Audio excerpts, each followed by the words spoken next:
The following Patriots podcast is unfiltered, unapologetic, and inappropriate for younger listening audiences. Listener discretion advised, unless, of course, you're afraid to hear the truth, the whole truth, and nothing but the truth from Foxborough, so help me God. Fitzy, Borish, how has the offseason gone? What do the Patriots need to do next? And who do we need to grab or avoid when the draft comes right around the corner? Don't go anywhere. Six Ring starts now. Hey, whatever it takes, man. It's all about winning, all right? Win it on three. 1, 2, 3, win! Celebrating the heroes of Foxborough's past. Anna with a good block. Look at Vrabel. All the way. Watch the block of number 73, John Hanna. The champions of the dynastic era. Adam Vinatieri booms a 48-yard field goal, and the Patriots are Super Bowl champions. The Patriots of tomorrow. We're going to remove entitlement from our football team. We're going to earn the right to be here every single day. And the fans whose faith never wavers. This is Six Rings and Football Things.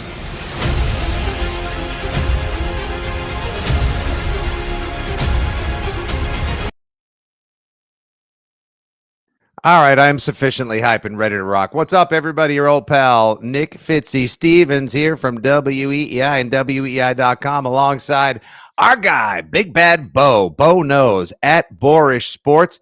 And this is your latest Six Rings in Football Things.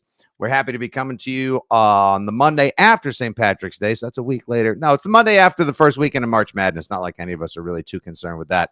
And it's time to talk some football. Hasn't been much movement, hasn't been much action, traction, or dissatisfaction over the last couple of days, although your New England Patriots did have a little draft pre-party down the stadium this weekend. We'll get to what leaked out of there and what people were saying about the upcoming draft, which is just exactly 1 month away from today from Green Bay. I did not mean for that to rhyme, Beau. I apologize. On the first half of the pod, we'll get into what my guy Borish thinks about the moves the Patriots have made, the people they're interested in, or so it seems thus far, and what kind of team Mike Vrabel's putting together. Second half, we'll get into some draft talk. This guy over here is actually bold enough to say, bookmark my tweet as to how the opening of the draft is going to go.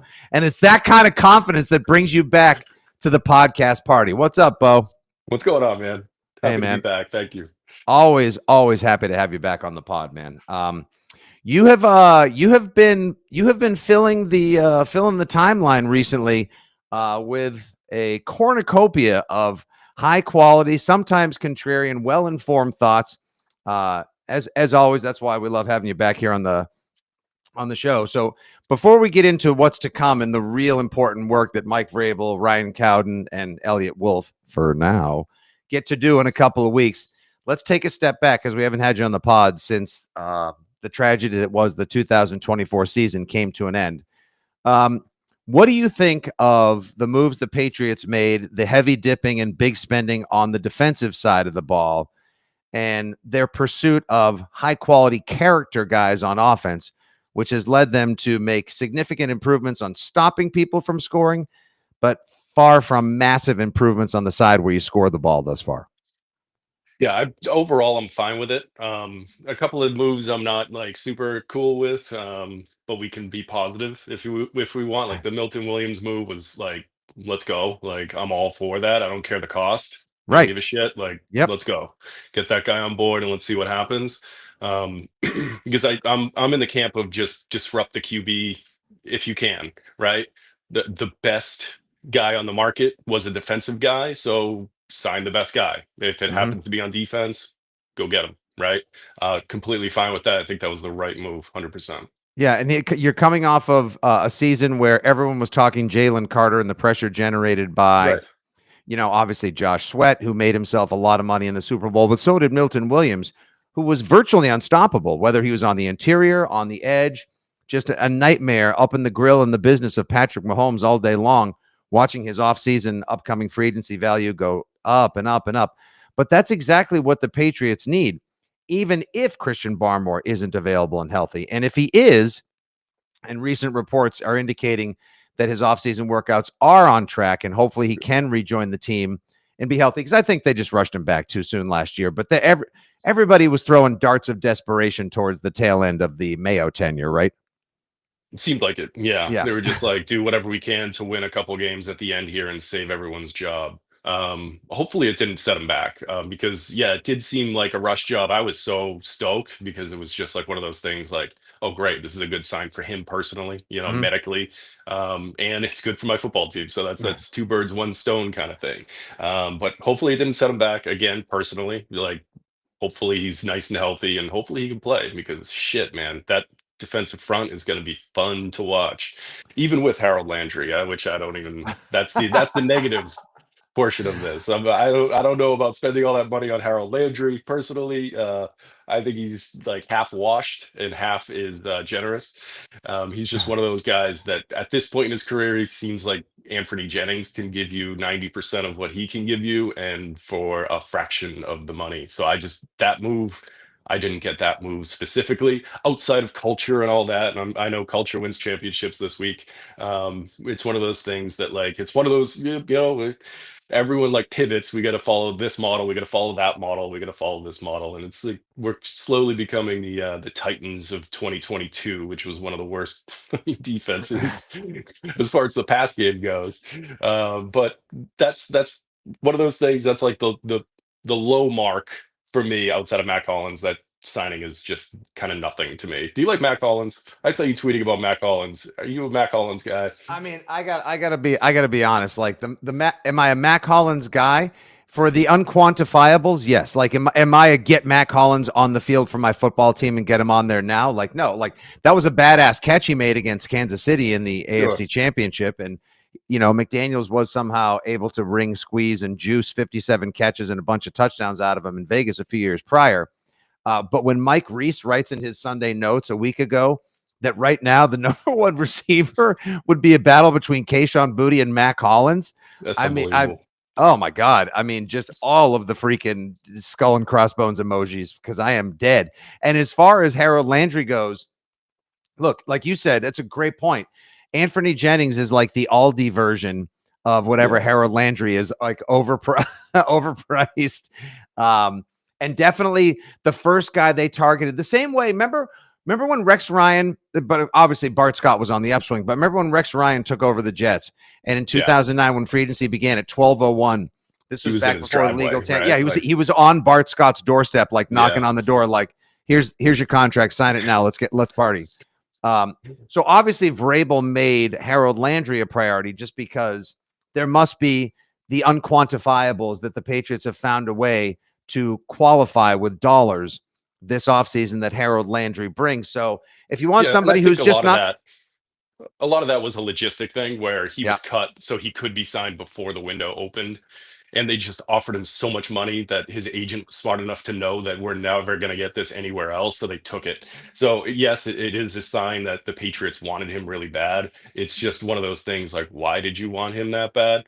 And okay, like the whole Vrabel connection, fine. If it works out, it works out. It's wonderful. But I just don't see like on the football field right. how it makes them a better team.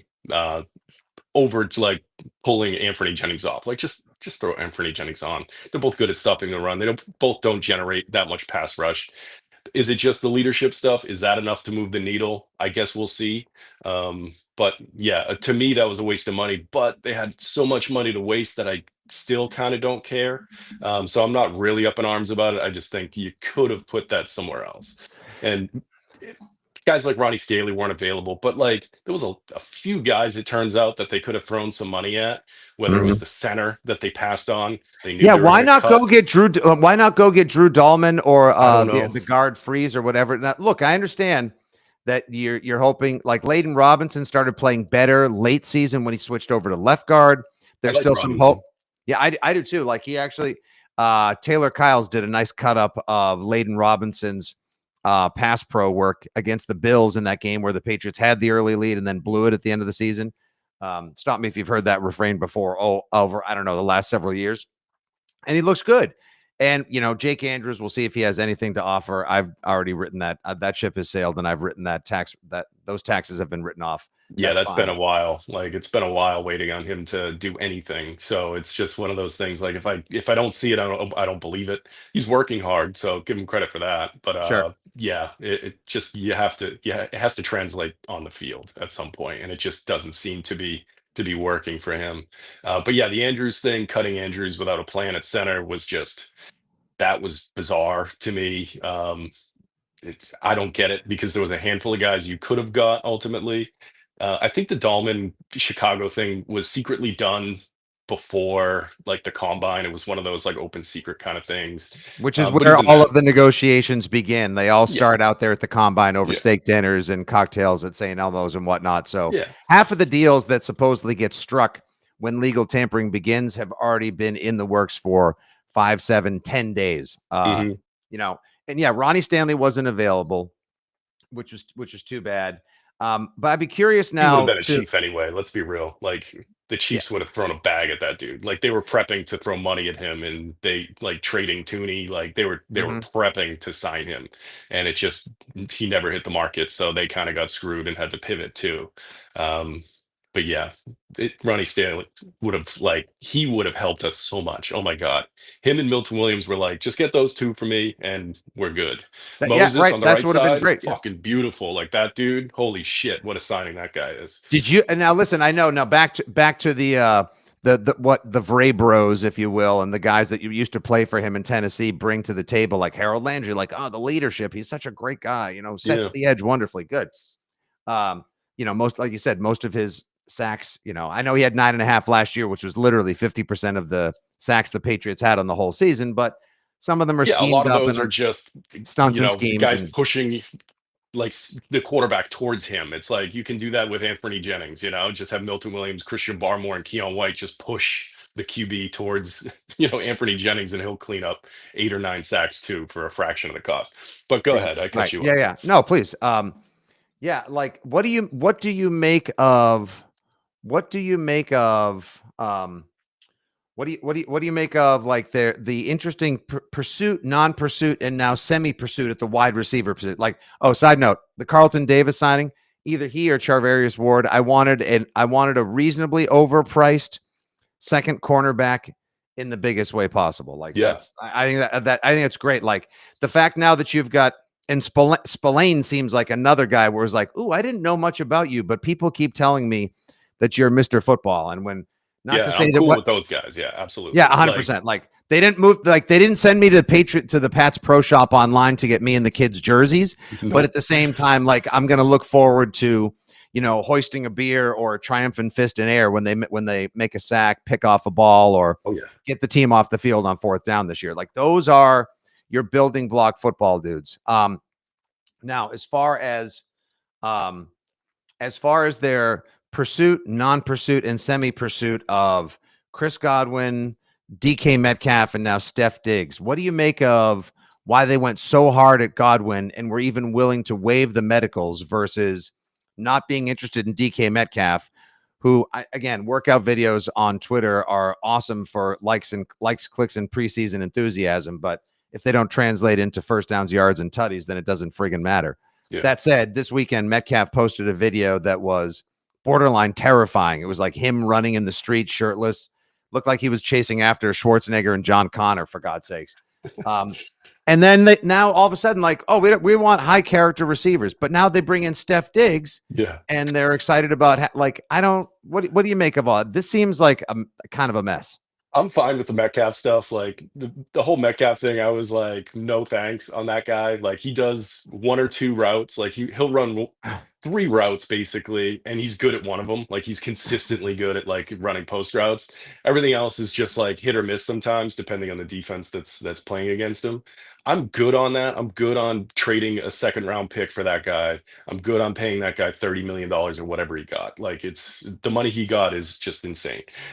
T. Higgins would have been nice at that money. I was like, I'm labeled like a staunch T. Higgins hater, but I would have probably paid T. Higgins 30 million just to like get him on a team, play that X role, and just see what happens. Let every other receiver slot down. He's definitely better than Mac Hollins. I'll tell you that right now. That's a hot take.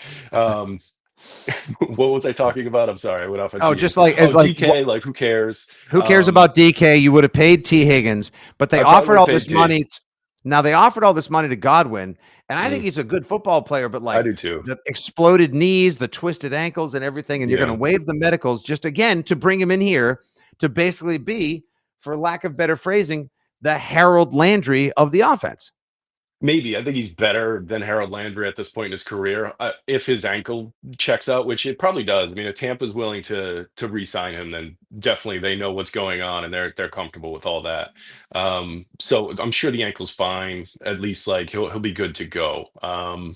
But as far as him, like, it would have been nice, but for that amount of money, I think that's crazy. But again, we kind of have money to piss away, right? So who kind of cares? It's more about like the years. If you could get him for 2 years, I don't. What did he sign for? How many years did he sign for? Was that the sticking point? You think? Godwin? Yeah. Yeah, Is that Godwin actually only stuck around Tampa for, I think it was 3 for 60 or three. I think it was 3 for 60 or so 3 for 66. three? But he's there. Yeah, it was Yeah. three. Big guarantee. Obviously, like now we're going to start doing. Um, now obviously we're going to start doing all of the. We're going to start doing the whole like, well, it's a tax-free state and blah blah Yeah, blah, for sure. which matters to a certain degree. But the Patriots were willing to pay so much more that it would have mitigated everything with the millionaire's tax relocation. I'm sure they probably would have sent, a freaking moving truck down there But do to we take. know if it was 2 years or if it was three? Like, did we I go think it was two for three for 30? like I think it was like 3 for 85. Like Oh, damn. it Okay. was an absurd. It was T. Higgins money for Godwin as well. See, I And just don't think at that point in his career, he's like he should be getting that. I no, mean, I understand. I'm glad they tried, and I hope they try for Steph Diggs. Like Steph Diggs, I think still has something to in the tank. Still works hard. He's a bit of a malcontent, but I think those days are kind of behind him. I don't think he's like Vikings Steph Diggs anymore, as far as that goes, or even like Buffalo, like late season Buffalo, where he was just on the sideline yelling at Josh Allen, that kind of shit. Hopefully that's all past him, but I'd take a shot at Steph Diggs. I don't care what the number is again because it's going to be like a 2-year deal, and who cares? That'll fall right. off the books when you're ready to pay Gonzalez and whoever. Not that we have a lot of guys to pay, but that's just one of those things you have to think about. I just don't think like with Chris Godwin, like if you've got like quality possession receiver, it doesn't really win down the field. And like, my God, we've been now begging the Patriots in the post Gronk era to please just find anyone who can stretch the field. And if it's your tight end who's stretching the field, then you still have a lot of work to do. There's been no deep threat. You had Antonio Brown for all of a week and a half in one game in 2019. Since then, there's been nobody, nothing, nada. So, With Tyquan Thornton, bro, we had Tyquan Thornton. oh my God, The dude honest was to a God. legend. Matt Groh should be locked in a closet and forced to listen to Matt Groh just say on repeat, if you want a fast football team, you draft fast players. It should just be a broken robot friggin' playing that shit over. Oh my God.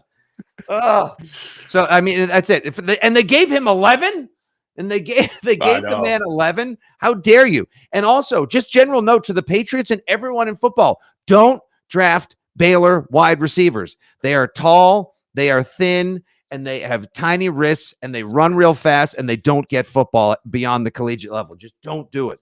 Corey Coleman would like Mims, Thornton, Coleman, etc. Just don't do it.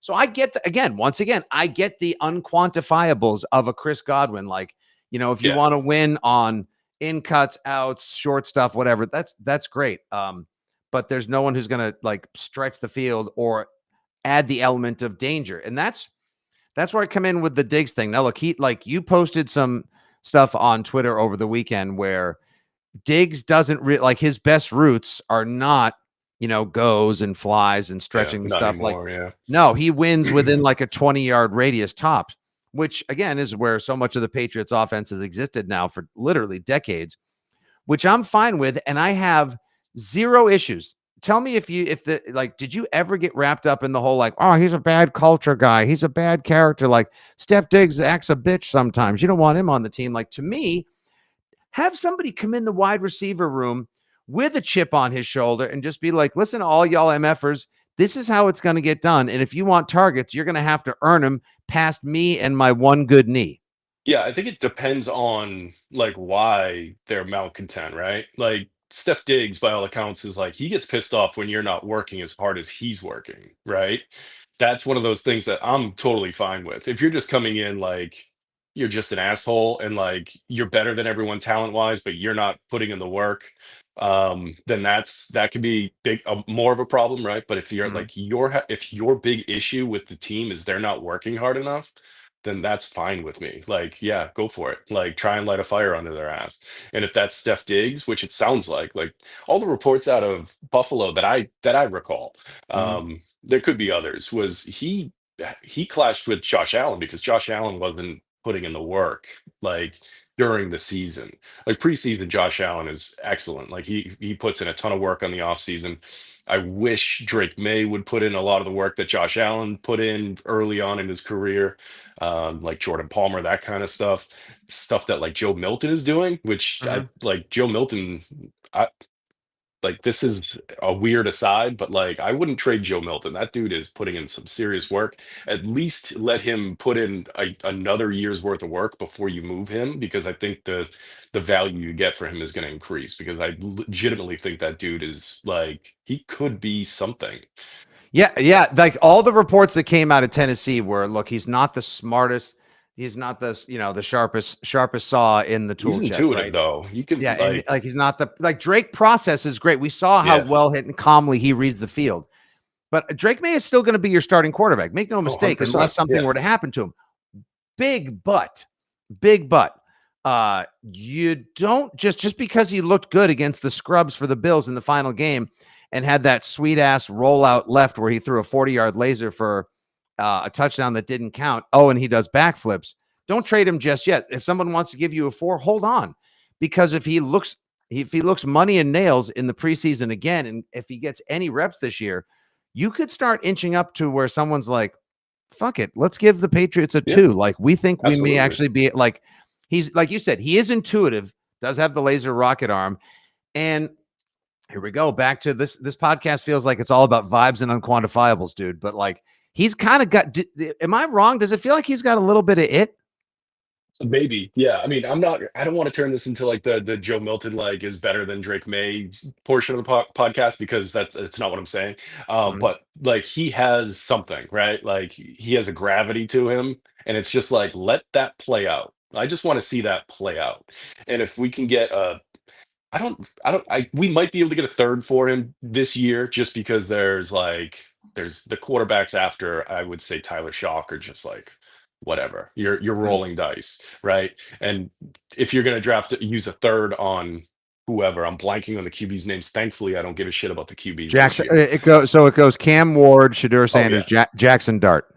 Yeah, and then Tyler Shock would probably be like top of the second. But as far as like the Riley Leonards and the who's it, not Will Anderson, who's the kid from Ohio State? It doesn't matter. But Brady's gonna draft him in like the 4th and turn him into a god.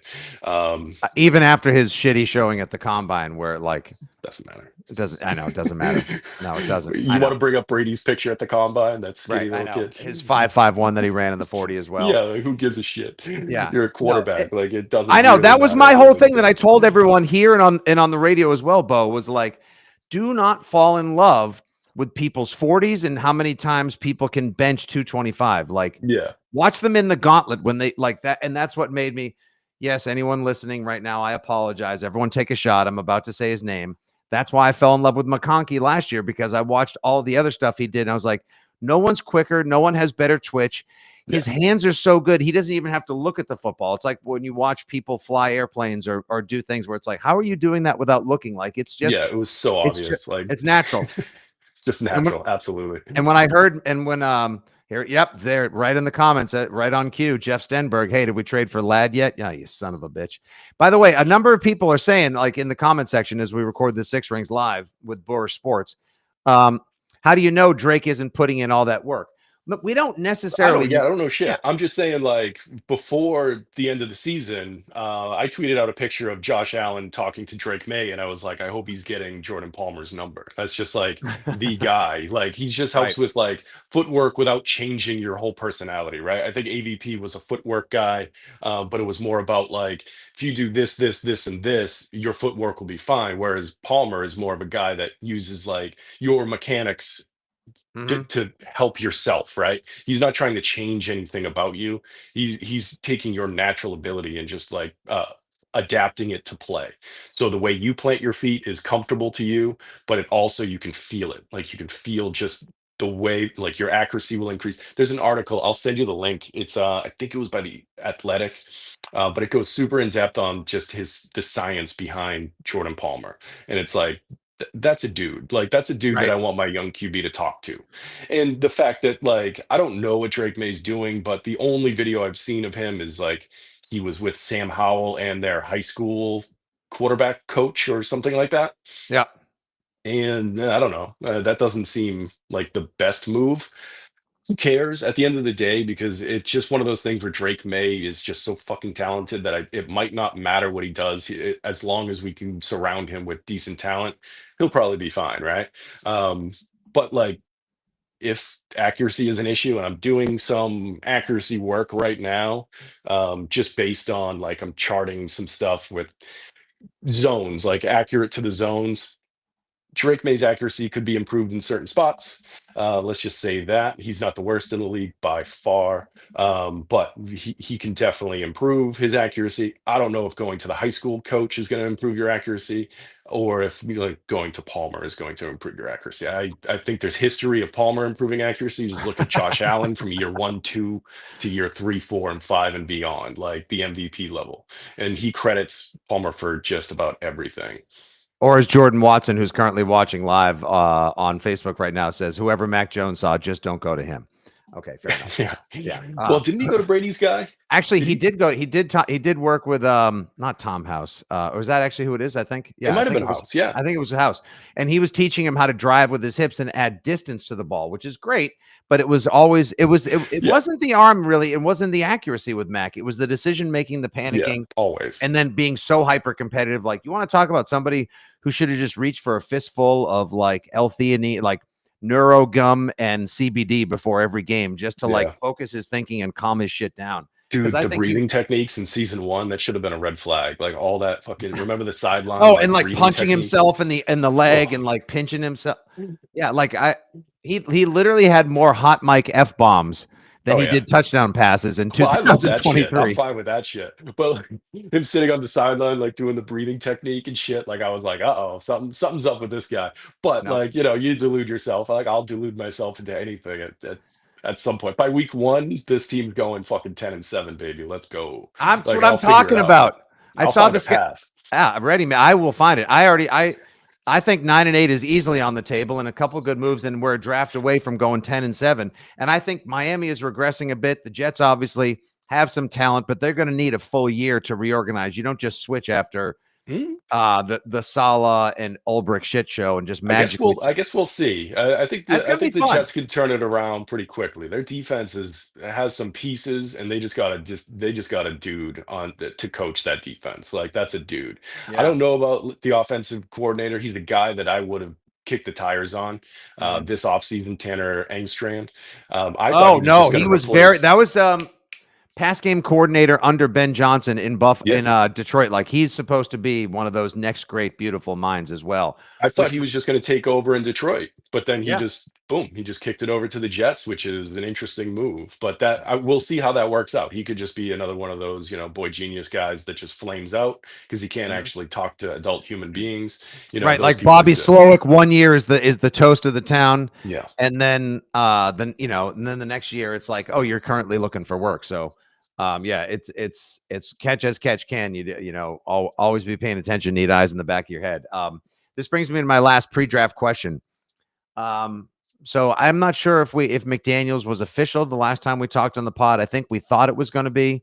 I think we kind I'm of knew it was going to happen. Yeah, But Vrabel yeah, wasn't even really official at that point. So, regarding working with May, getting the most out of him, and revitalizing the offense, none of us know because all we've heard is, oh, McDaniels went on a spiritual football journey Yeah, the he did the past year. ayahuasca at Ohio State or whatever the fuck.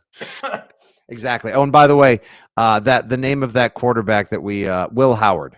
Will Howard, thank you. So bookmark it 2 years from now when Will Howard is like, how come everyone slept on Will Howard? God damn it. Boris said that Brady was going to take him in the 4th or 5th and turn him into the next great thing. And Absolutely. it'll happen. And the worst thing is Brady, a Michigan guy, Brady is so brilliant, he'll turn a freaking Ohio State Jag He doesn't give into a a shit. superstar. He didn't give a shit. No, I know. No, he wants to win, dude. Exactly. What do you think? What do you think about bringing McDaniels back in? And can he be the guy who, between working with what you have on the offensive line and what Doug Marrone does, and we'll get to the draft in a second, the talent you have, and just Drake May's potential. How do you see McDaniels bringing the best of what he had, some of his new tweaks supposedly to the offense, and the talent of May to bringing this offense into like 2025 NFL? We'll say. Yeah, my favorite thing about it is he's not Alex Van Pelt. Alex Van Pelt was like, I bitched about him all season last year, and it was just one of those things I got a lot of pushback for at the beginning of the season. It was just like, no, it's not Van Pelt, it's not Van Pelt, it's fine. Alex Van Pelt was one of those guys where it was plays over players, and he just ran the play, and if it works, it works. If it doesn't, it doesn't. And it's just that's not how the league works, right? McDaniels at least will give May the ammo to change things at the line, figure out what's happening. If the play is not going to work pre-snap, don't run the play. It's as simple as that, right? I don't know what he's going to bring as far as like new Josh McDaniels, because even the people that are saying that you're going to be blown away by Josh McDaniels' new offense, they're still acting like Josh McDaniels is going to draft a 6'8" offensive tackle and needs a scat back and wants tight ends and like they're going through the history of Josh McDaniels trying to figure out what he's going to do. But it's like you're talking out of both sides of your mouth. Is he going to do what he used to do, or is he going to do something different? Right? If he's going to do something different, then I think there's some decent pieces on the field. Like people are going to be like, you're an asshole, you're an idiot. But like if you use Jalen Polk, like they use Amon-Ra St. Brown and Puka, where it's like he's kind of your fullback on some plays, right? Releasing through the B gap, boom, blocking like a fullback, and then occasionally, boom, through the play action, through the B gap. Now he's doing a crosser, bang, right there, wide open. They do that shit all the time in these modern offenses. I'm hoping to see more of that, right? Like people want Jakob Johnson and this and that and blah blah blah. They need the fullback, and it's like, okay, did he change his offense, or is he going to do something, a little more updated? Because you can use you can use a fullback for sure. Look at Baltimore, right? Baltimore also has a fucking great offensive line. We don't have one. Baltimore also has Derrick Henry. We don't have a Derrick Henry, right? So it's like we need to use what we have. I think Josh McDaniels is really good at taking what we have and using it. Right. I don't think he ran two tight ends because he wanted to run two tight ends. I think he ran two tight ends because he had two great tight ends. Right. I think he ran like the scat back offense where it was just like little running backs running around catching balls because he had those guys and he could put them into place to work. Right. So I think he's good at that. And I hope he does that. Just use what we have, which isn't much, to be honest, and just make it work rather than AVP trying to force people into roles that don't make sense for them personally. That's why guys like Javon Baker can't make the field in an AVP offense. It's just he didn't get it or whatever. It would be nice if they just said, okay, you can do these 2 or 3 things. We'll figure out how to get you on the field to do those 2-3 things all the time. And maybe it'll help the offense, because guess what? It probably will. You get good players in the football field, good things happen, right? Polk, like I said, you can get Polk involved more. I think they need a running back. I'm so deep in the running backs in the draft. It's like if they don't get 1 or 2 running backs out of this draft, I'm gonna lose my fucking mind. Like I'm gonna lose my cool. No, seriously, they need to. And you know who I thought of over the weekend? I agree with everything you just said. Like, this is what's in the fridge. Here's what's in the pantry. Stop wishing you had this cut of meat or this spice or whatever else to cook with. Like best ingredients available, best just use what you got. And as yes, folks, that you did just hear somebody making a bit of a Jalen Polk defense as well. And if you follow our guy at Boorish, Am I BOORISH getting _ roasted? sports. Yeah, no, you'll see. Like, I love it. I want people to go there and just like challenge you on it because like there's an in defense of, or at least see what you have with Jalen Polk. I almost crashed my car driving home the other night because I listened to our buddy Brian Barrett on the Ringer podcast. Off the pike, and he had Todd McShay on, and McShay was like, yeah, listen, with a lot of work and great off season, if he links up with McDaniels in May and really grinds, Jalen Polk can be a really good third receiver. And I thought, you got to be shitting me, like, that's the best. But right now there's not even really a really good third receiver on the team, so No, I'll take it. And if you, like you said, you find a use for him, that would be awesome. That's all I'm saying is just find a use for your second round pick from a year ago. Like that's it. Right, that's it. Like you can't just say, "Oh, it's a waste. It's done. It's over." Like if you Yep. need to do that with the seventh round tight end, I don't think you need to. I think you can put Shaheem Bell in like in a functional offense. I think a really creative play caller could. He's a Mhm. very athletic kid. Like a lot of people love Harold Fannin, the tight end, Oh, coming because out he of had like 10,000 catches at yeah, Bowling Green for like 1,600 stupid. yards last year. Stupid. But like he's a less athletic Jaheim Bell. Like that's what he is. Like size profile, movement a bit. Like it's just like we have that at home. Like we don't need to draft that guy again. Wait, We didn't have you him. We say got that him in the about seventh round. didn't you say about not getting Cam? See, these are the tweets you put out that like there's too many. I got to bookmark all of them for these pods. Didn't you say about Cam Robinson? You were like, we already have that at home. It's called Yeah. Vidarian Lowe. 100%. Like it's the same fucking guy, dude. Like they're just like whatever. Like you don't need that. You don't need Cam Robinson. Like I'm pissed off about like not getting Ronnie Stanley. I'm pissed off about like not being in the mix for Laramie Tunsil. Like that shit drives me insane. But Mhm, not getting some like mid-level left tackle that's just going to piss you off. mhm. Like week 7, you're gonna hate this fucking guy. Like I promise you're gonna hate this guy. Like you don't need to spend on that. You have that at home. You can just keep Vidarian low and do whatever. But we're gonna replace him in the draft anyway. Um, would you Hopefully. would you would you spend $8 million hoping to get 9 games out of Tyron Smith until? Oh, fuck yeah. Okay, see, thank you. Because Fuck that yeah. was I was banging that drum last offseason, and he ended up playing only 10 games last year, but he was actually good in all 10 games as the PFF grades show out. Now he's a free agent once again. Look, if you get 10 games out of him, that's hoping 10 games later, Membu or Ursary, or I don't think your guy Gray Zabal, he's supposed to be, isn't he? Oh, he's gonna be He's a guard, he's right? gonna be a guard or a He's center. a guard or a center. Okay. But just find your other guy, have him literally go everywhere that Tyron Smith goes, except in the shitter, and just listen to everything he has to say. Do what he tells you how to do, because he's made a lot of money playing a Yeah. really good left tackle when healthy. And then eventually you take over and prevent us Vidarian lowing ourselves all over Please. again. Yeah, I'm with you. Again, Javon Baker, just here are the 3 things you do, and you're going to do them in our offense. And no one's going to expect anything from you because you were a shit show on ice last year, but now you look like something real. And again, if Jalen Polk can actually turn into that, and you can make him, Ocean State job lot Amon-Ra St. Brown this year or next Fuck year. it. Oh, fuck it. Yeah, let's go. Let's Yeah, just roll. like what's the downside? Like to me, the downside is wasting a second round pick that you already invested in. Like, why do that? Why just punt on that? Like people are like, oh, bring in Godwin as the power slot. And it's like, just use Polk as the power slot. See Yeah. what happens, right? Uh, Like everyone compared him to Jacoby Myers, like coming out of the draft, and then you don't play him like Jacoby Myers, and then you're like, this guy sucks. It's like, how about we try playing him like Jacoby Myers first and mhm. see if he actually sucks? But I Because thought we he want to might be trade okay. for Jacoby Myers. Like, no, you I might can't keep have him. up. Honestly. Hey, so all right, let's get into the draft stuff, because now that you were talking about drafting some running backs, we'll do a quick chat on the draft and wrap this puppy up. Yeah. Once again, this is at 6 Rings Pod, your old pal at FitzyGFY with at Boorish Sports, talking Patriots offseason roster moves, and now in the final leg of the podcast, the 2025 NFL draft to come, who we love, who we don't, who you got to get, who you got to stay far away from, and how Boorish sees the first couple of spots shaken out. All right.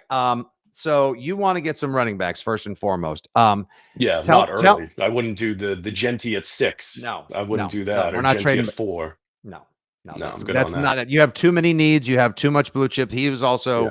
rode hard and put away pretty used over the last couple of years. And he's gonna He'll be listen. good. He'll be good. He's an electric talent, but we Yeah, just I like him. you can't take him that high. I like him a lot. If we had a real line, like Mhm. if we did what Chicago did this offseason, let's go. Oh, by Like the way, I'd be winner fine of with it. the winner of free agency in the offseason, Ben Johnson. He literally identified like our offensive line was legendarily bad. We are going to get, picking up Tooney and then the guy from the Rams and then getting Huge. Dahlman. Like they now have a badass Huge. line. And one of my good buddies is a Bears fan. Me and he and I and Mike and the kids went to the Bears Pats game where they got 9 of their 19 sacks last year. Their line was beyond atrocious. It was insulting, and that's brutal. even to a Yeah. Pats fan. So they did that, and that's exactly what the Pats need to do. They've done a little bit of that work, but they've obviously got a lot more to go. For sure.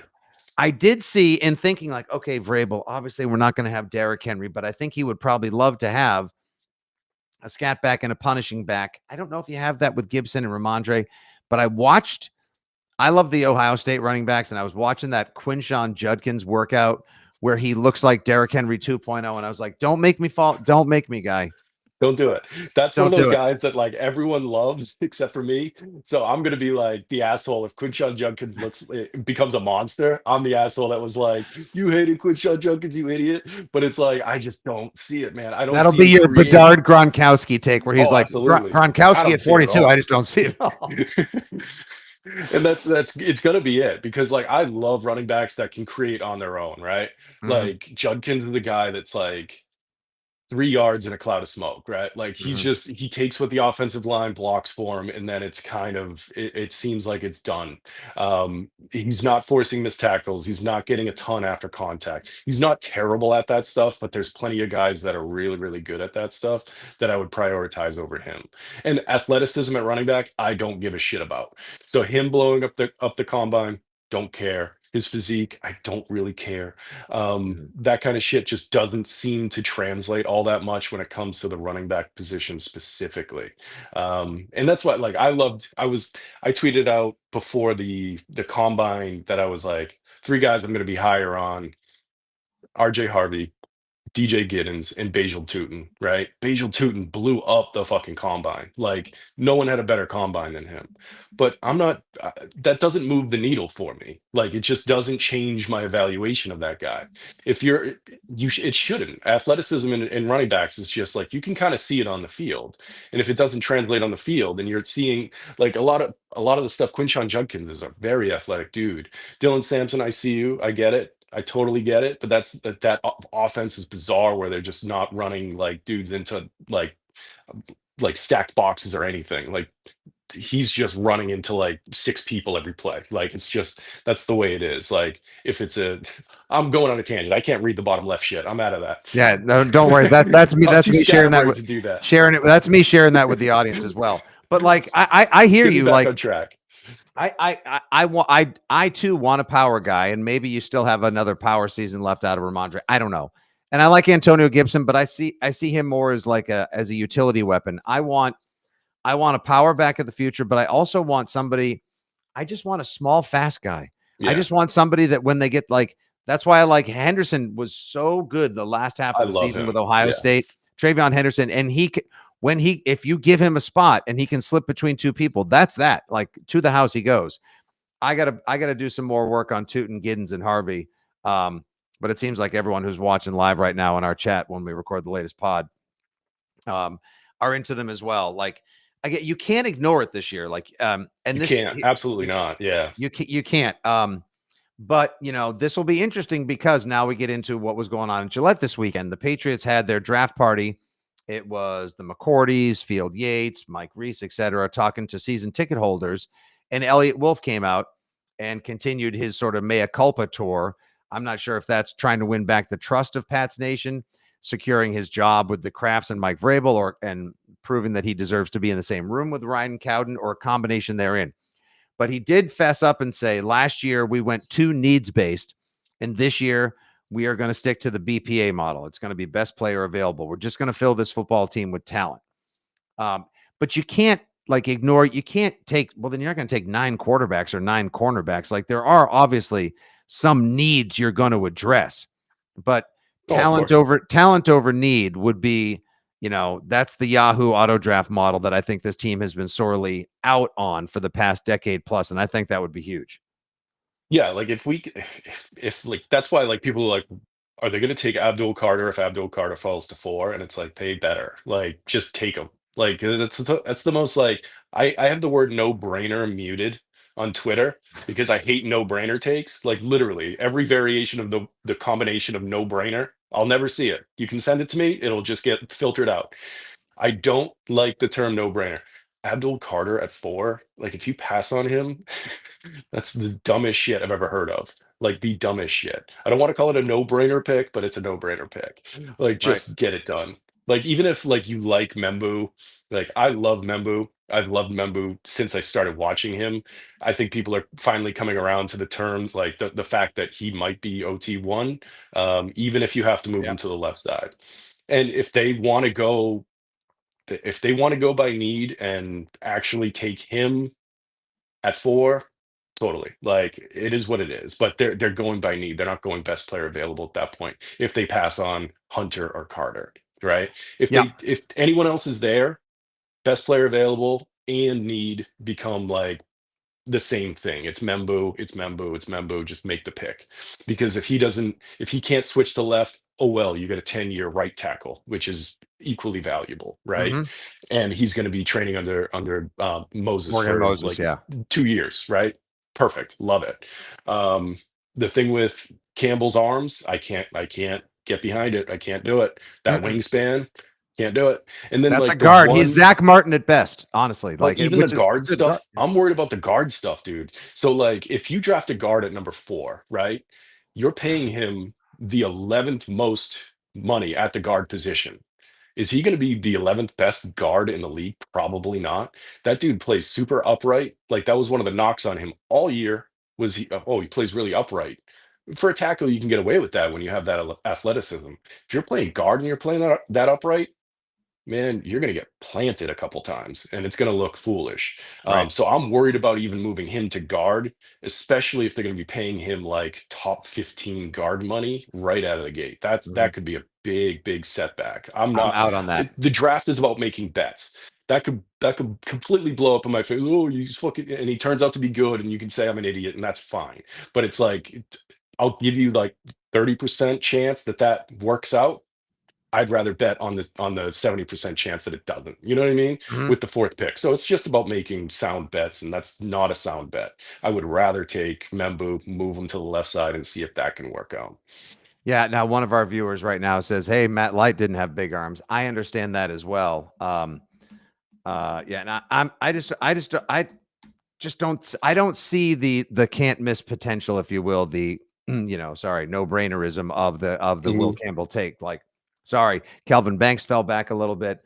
My whole dream for the Patriots, if Carter or Hunter are not available at 4, just trade back a little bit, then take, go back a couple spots if it's possible. Take Membu or take somebody else that you think can have an impact on the offense. Tackle. I don't think it's going to be a receiver, obviously, with that too high.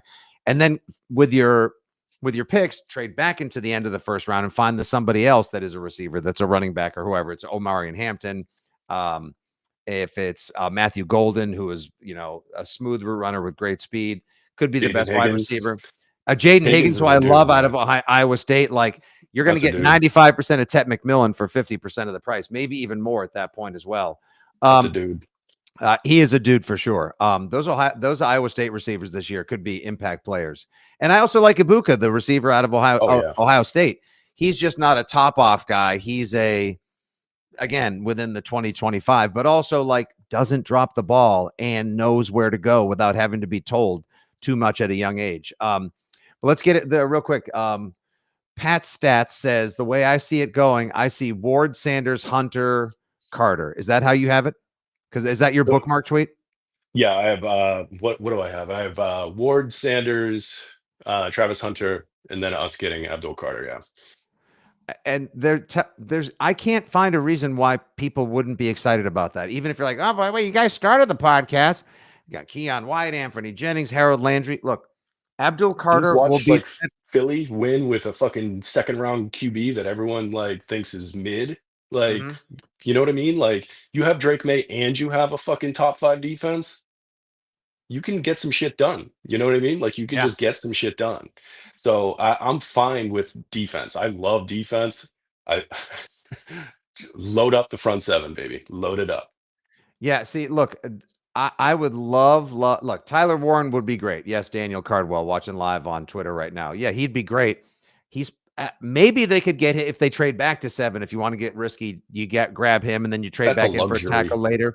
But it does feel like a luxury, Adam. That's not the need right now. Like Abdul Carter from the playoffs where he only had one arm available and still dominated, to all the games this year where he just blew up offensive line single-handedly. Like the best guy against him this year was Ursary, and even he still only won like 50% of his reps against him. Like the guy is an absolute freak of nature. That's a Yeah. game changer. When you talk about blue chip talent, that's blue chip game changing talent.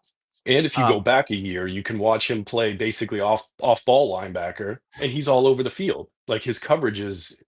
I'm sorry. I'm sorry, Greg. No, he loves it. You're a keeper. Oh, I'm People a are like, keeper. yeah, I wait, couldn't see the bottom. All no, right. it's great. Like Greg Donnie, who's a regular listener and viewer here on Six Rings, and he's like, this guy's a keeper. By the way, I know you always crush a Celsius. Yeah. We may have to try to see if we can get an energy drink sponsor for your appearances. But So people in the chat box 20 minutes ago were like, low key, this is awesome. Fitzy, your guest is drinking White Claw. No, not yet. We could do like an after dark one where I just like I'll finish like one of these and then I'll pound a couple White Claws and we'll be fucking good to go, baby. What do you think? Okay, so let's say Carter goes third, or even Carter goes second, and let's say Cleveland's like, we'll find a quarterback later. We're gonna do Myles Garrett, Abdul Carter, and good luck to everybody, right? And then the Giants are like, well, it's gonna be we'll have Jameis throwing to Travis Hunter. The most entertaining shit show in football this year, by the way, is absolutely going to be the Giants. Oh, If it's absolutely. Malik Neighbors, Jameis Winston, and whoever they add, oh hell yeah, let's go. So let's say they take Travis Hunter. Or maybe they get Carr. I don't know. Like, would you take Travis Hunter at 4? Are you in? Like, Oh yeah, okay, 100%. okay, Absolutely. Yeah, like people that are saying he's not the best wide receiver in the class, you're wrong. People that are saying he's not the best corner in the class, you're also wrong. right. Like this is a guy we can absolutely find a spot for. I would prefer to play him at corner with like moonlighting on offense, but for our team, I honestly think it's probably the other way around. I Mm-hmm. think he's probably Agreed. going to end up being like a wide receiver first just for us because we're Mm-hmm. so bereft of talent on that side. So yes, 100% I would take Hunter, like run up the card. Done deal. Mm-hmm. Yeah, no, yeah, don't even think about it as well. But he's got small shows. He's a little frail. Like, guy had 96 catches on offense for 1,300 yards and over a dozen touchdowns last year, and he was doing that while he played a full season of corner. And yes, I do understand it was for Colorado against mid-level collegiate talent. But one thing that Peter Schrager pointed out on NFL Network was the people that were around him and that love him say, think about this. If you draft him and you decide to play him at cornerback and have a moonlight at receiver, you have a cornerback who's great at cornerback, but also thinks like a receiver because he spends time in 2 rooms. When you have him at receiver, you have a great receiver who could be the next Chad Johnson, who also spends time moonlighting as a slot or outside corner, who can think like a corner to win on those routes because he already plays there as well. Like He you're does getting, think like both. That's the thing. Like he yeah, needs more refinement as a wide receiver, I think. But like his ball skills are unbelievable. So he plays cornerback like a wide receiver. So he has the same odds of catching the ball if you throw it towards him as the wide receiver does, in my opinion. Like if he's close enough, my God, he's going to make a play on that ball. He's a special kid. Like I don't like yeah. the generational tag. I think that puts too much on these players, and they throw it out every year. This guy's generational. That guy's generational. Most of them don't pan out, right? So even this guy, I'm not throwing that out because it's just not fair to him. But the dude can do some special stuff on a football field, and like you said, he thinks both ways. He thinks like a receiver and a corner, so it helps him on both sides of the ball. I think Hunter's actually going to play. I think it's going to be like an 80-20 sitch for him probably, or even an 85-15 at first. And then ultimately, if your team ends up with a need at corner, okay, then get some more receivers and you can switch them over there. The Pats are good at corner now. with Davis and Gonzo as well. But he gives you flexibility and talent, and he's smarter and sharper than anyone gives him credit for. The Beau, Patriots are going to play a lot of zone. He's going to be. yeah. They could use him for sure as a corner. I just think he would be, if it's 80-20, the 80 would be on the receiver side for the Patriots at this point. Is there a kid from one of our regular viewers, Jeff Stenberg, was that ECU, East Carolina University? Some kid named you ever heard of Revel? Oh, Shavon Ravel, I believe Ravel, is his name. I haven't done a ton of work on him. Like, honestly, he got injured at some point, so I don't have any tape on him or anything like that. But from what I know, is he's up there as far as like a lot of people I trust. That he's a pretty legitimate player at corner. But the way where he's going to go, I don't know if they're going to go corner at that point anymore. I Right. think that's a little high. Like, I love Darian Porter out of Iowa State. He's just a big, fast kid that can play like in a heavy zone system. I just don't think we go. I don't think we pick unless he falls to like 77. I don't think we're gonna take him. And I'm not one of these guys that's like, oh, he won't be available at this pick. He won't be available at that pick. It's like, dude, we got Christian Gonzalez at 17. Like, Oh my anyone can God. fall. Washington still we should be sending, even though the Commanders could very well be a Super Bowl contender this year with the way they've gone about their offseason, we should be sending them edible arrangements, Harry and David's pears, my grandmom's coffee cake, whatever else, because like taking Forbes and giving us Gonzo, one of the great all-time draft bed shittings. And yeah, hilarious. Absolutely hilarious. Dude, awesome pod. Phenomenal intel. We're gonna need to we'll have to pick it up afterwards. Maybe the week after the draft, we can jump back in and we can take a look at everything and see what they got, how they can deploy them, and make some outrageous predictions for a record early on or before, whatever works for you, man. 12-5, baby. Let's go. Oh, there we go. That's what I'm talking about. Unless they draft Quinshawn Judkins and Will Campbell, then we're fucked. Then it's then flip that. Fuck it. Any last names you want to throw out there for any of our listeners or viewers to just sort of like do a little homework on that you're high on for draft? Yeah, I'm talking draft specifically.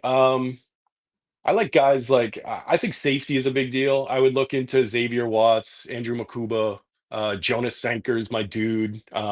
Sankers from Virginia. I think it's Virginia, not Virginia Tech. Virginia. Just seems like the type of guy that would eat in this defense. Deep safety. Look into him because I really like him, and I think Vrabel would like a guy like him. I don't think they're done in the trenches, even if they do like get Abdul Carter in the first round. If they get him on at number 4, I would look at guys that can like maybe 2-gap in a pinch. Tyleik Williams is probably going to be a little too rich. If they do go defense in the first round, I don't think they're going to get Tyleik Williams, defensive tackle in the second. But like, think of like guys like CJ West from Indiana, hell of a player, and Jamari Caldwell from Oregon. That kid can play, and they can put a little pressure on the QB, but like you can't just build the whole thing out of one gapping like pressure guys. So they need somebody that can 2-gap in a pinch. They kind of got rid of all those guys, but I think their plan is to reset at that position, so they're not really investing in that position outside of rookie contracts. So I would think that they're going to target somebody like that in like the 5th or 6th, day 3. Okay.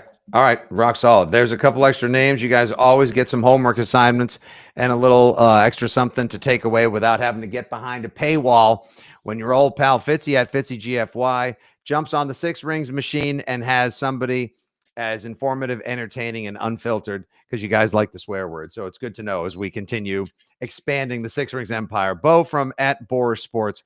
Great chat, man. Thank you so much for the time as always. Thank you. We'll be in touch. Look forward to having you back here. Thanks for participating, for watching, for listening. Make sure you tell your friends. Our fast-growing Pats fan community is right here on the 6 Rings podcast. Use the Odyssey app, Spotify, Apple Podcasts, or whatever you want to use to find awesome football talk. Until the next episode, as always, energy drink first, claw it up later. Have a great day, everybody. Good times ahead. And as always, God bless. Go Pats.